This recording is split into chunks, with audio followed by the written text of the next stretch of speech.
The title is Emerging Forms of Racial Inequality and Homeownership Exit from 1968 to 2009. And what we wanted to do was to investigate the extent to which racial disparities in transitioning from homeownership back to renting existed over a 40-year period, but not only looking at a gross disparity, but also examining whether or not African Americans were more likely to exit their homes later over the last few decades, starting in the 1990s, compared to similar whites.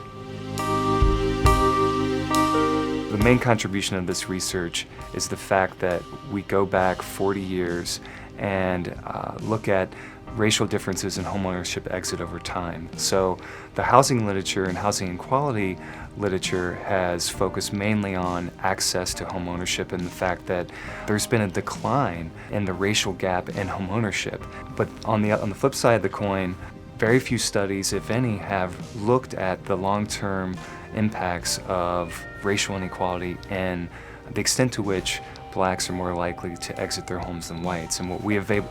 were able to find is, in addition to what's gone on in the foreclosure crisis, is that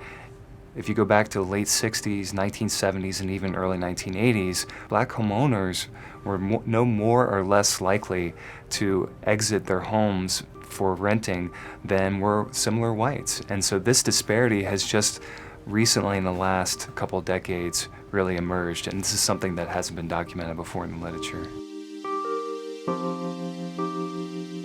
The reason why I'm even interested in homeownership is because research has shown that it truly confers enormous advantages to individuals and families, such as the accumulation of wealth, access to valuable public services and amenities like better schools, safer neighborhoods, and a very vibrant community and civic life.